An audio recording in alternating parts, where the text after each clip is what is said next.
Sensation. Sensation, le MAG. Bonjour à tous, bienvenue sur Sensation en association avec TV78. Le 26 novembre, un événement caritatif au profit du Téléthon est organisé à la ferme du Manet. Pour en parler avec nous, je suis aujourd'hui avec Daniel Desaldeleyre, président de l'association Skydance. Bonjour. Bonjour à toutes les personnes qui écoutent. Alors tout au long de l'année, vous organisez différents événements, notamment pour faire connaître votre association. Et parmi ces événements, vous organisez le 26 novembre avec d'autres associations, le Solidance au profit du Téléthon. Alors ça se passe à la ferme du Manet et c'est la 5e édition. Comment est venue l'idée de créer un événement au profit du Téléthon ?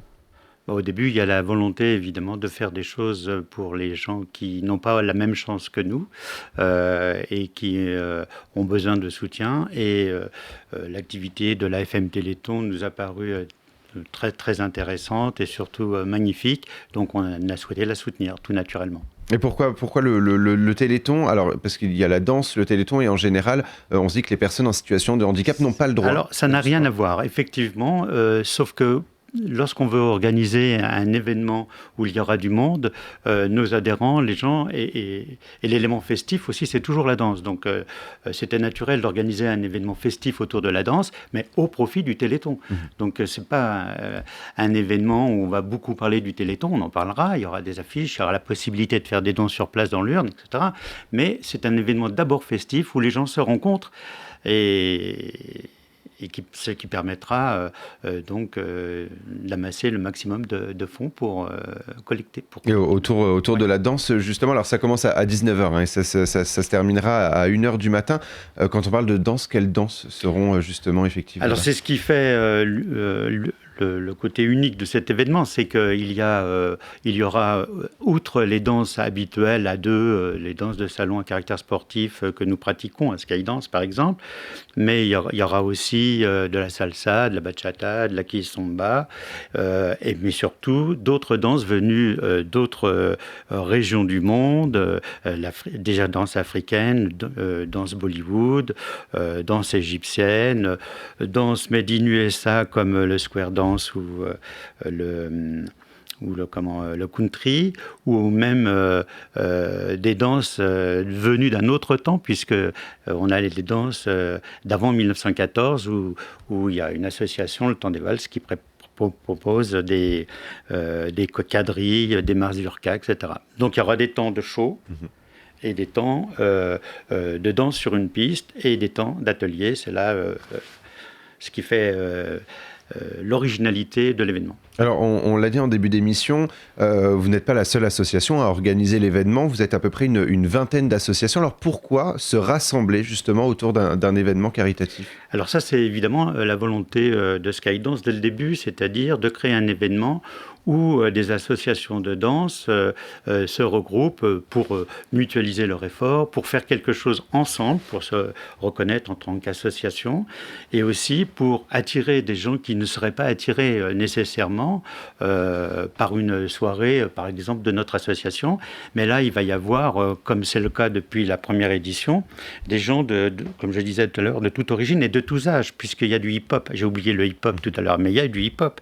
Donc, il y a du hip-hop à côté de choses complètement différentes. Et il y a des gens d'âges différents, d'origines différentes, qui se retrouvent dans des ateliers pour découvrir une quinzaine de danses. Donc même les amateurs, finalement... Ah, c'est fait pour les amateurs. C'est fait pour les amateurs. Alors, c'est beaucoup plus fait pour les gens qui ne dansent pas, à la limite, que pour les gens qui sont des danseurs confirmés, qui voudraient aller à une soirée dansante.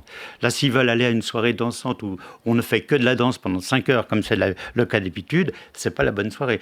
C'est une soirée de partage, de convivialité, de rencontre, pour tisser des liens avec d'autres personnes. Alors justement, comment va se passer cette soirée ? Quel est le programme de cette soirée et comment les participants pourront donner pour le Téléthon ?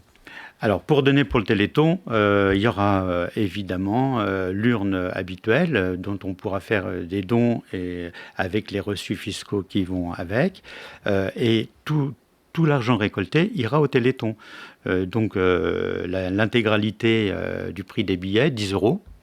Pas trop cher, et puis la buvette, les food trucks, j'espère une partie de ce qu'ils feront, voilà, pour la restauration, puisqu'on commence à 19h, il faut bien on puisse se restaurer. Faut bien se nourrir, surtout si on fait de la danse.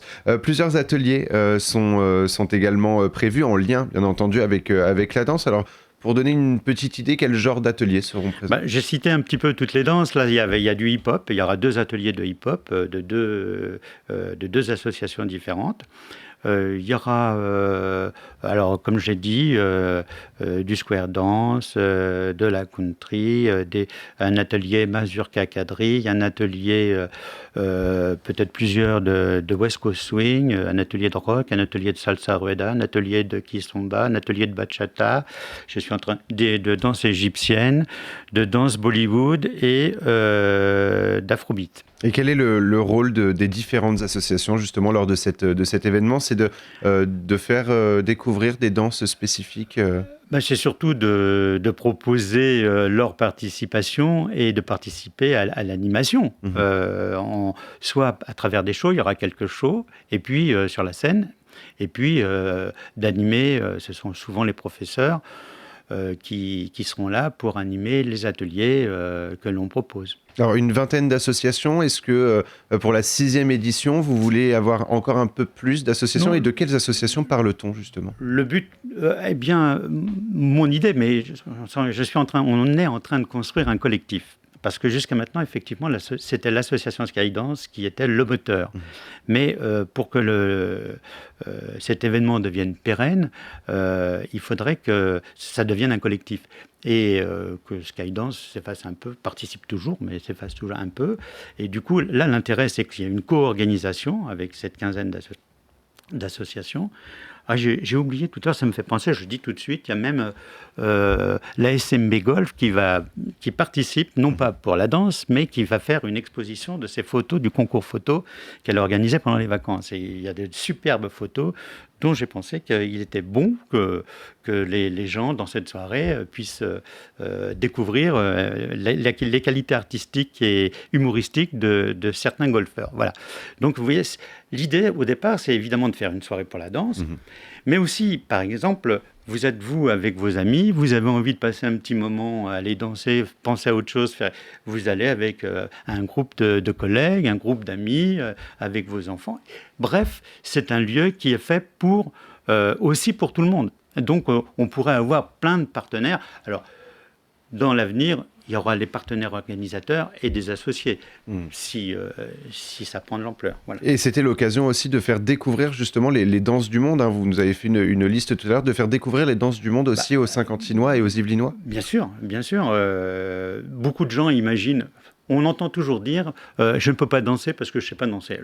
Le propre des associations, c'est de permettre aux gens d'accéder à la danse et d'accéder effectivement pour pouvoir pratiquer une activité qui nous enchante tous. Et c'est ça qui nous rassemble, des jeunes aux plus âgés. Et on voit bien le rôle que la danse joue, par exemple, dans la rue, dans la reconstruction de gens.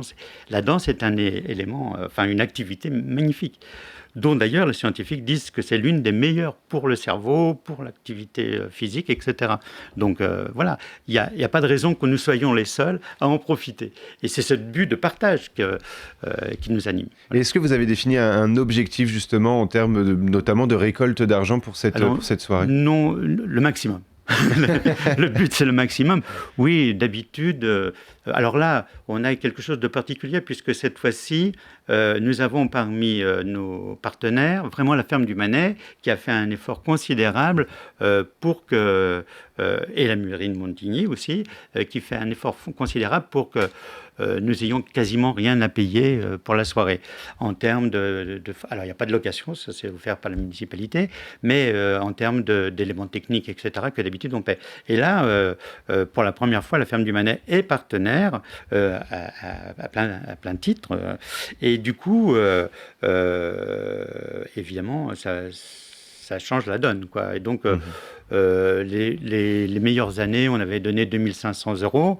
Là, j'espère évidemment, je ne vais pas dire le double, parce que ça serait quand même exagéré, mais disons une augmentation de 50%, oui, pourquoi pas.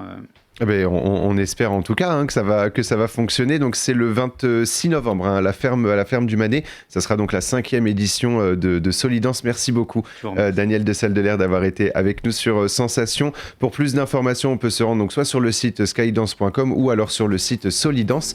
Et pour revoir ou réécouter cette émission, rendez-vous sur notre site et notre application Radio Sensation.